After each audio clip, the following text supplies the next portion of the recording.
Hello guys, welcome to our new video. अनि आज चाहिँ हामी चाहिँ चटपट बनाउन गइरहेको छौँ। चटपट चाहिँ भाउजूले बनाउँदै हुनुहुन्छ अनि म चाहिँ यहाँ भिडियो यसरी बनाउँदैछु। अनि हाम्रो भाउजूले चाहिँ एकदम मिठो चटपटे बनाउनुहुन्छ कि अनि तपाईँहरूलाई चाहिँ हामी बनाएर रेसिपीहरू पनि भनिदिन्छौँ, देखाउँदै जान्छौँ। अनि हजुरहरूले यसरी बनाउनु होला, एकदमै मिठो हुनेछ। अनि अनि अनि हामी हजुरहरूलाई चाहिँ यसरी खाएको भिडियो मुखबाङ जस्तो पनि देखाउनेछौँ।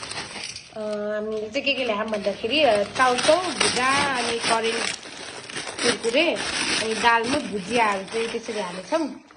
अनि तेल चाहिँ अलिक बेसी हाल्नुपर्छ किनकि मिठो हुन्छ, तेल हाल्नु धेरै।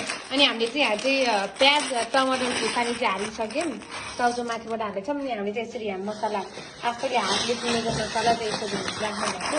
अनि यहाँ चाहिँ भाउजूले तिल पनि मिसाउनु भयो, तिल मिसाउनु एकदम मिठो हुन्छ चटपटे भनेपछि चाहिँ। अनि हामीले दही पनि लिएर आएको छौँ किनकि मौसम आज एकदम यस्तो घाम छ, यस्तो गर्मी जस्तो छ। त्यही भएर नि चाहिँ हाम्रो छुट्टै नानीको लागि उसले चाहिँ पिरो खाँदैन।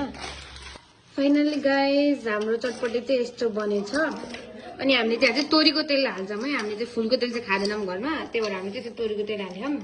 अनि एकदम मिठो देखिरहेको छ। यो चाहिँ नानीको, हाम्रो सानो नानीको लागि हो चाहिँ। अनि एकदम अब हामीले चाहिँ आँप सार्ने होइन, अब हामी पनि आँप पनि हाल्छौँ यसमा साइडमा राखेर चाहिँ कराई नुनसँग खान्छौँ। कस्तो दामी देखेको छ चटपटे। अब हाम्रो भाउजूले चाहिँ चटपट खाँदै हुनुहुन्छ। अनि यस्तो तिनजनाले हामी चाहिँ यो खानाको नि आँपमा चाहिँ नुन हालिसक्नु हो, नुन हालिसक्यो नि। हामी चाहिँ दही रेडी छ कि, अनि नानीले खाँदै यता दाई हुनुहुन्छ हाम्रो भिक्सो दाई। भाउजू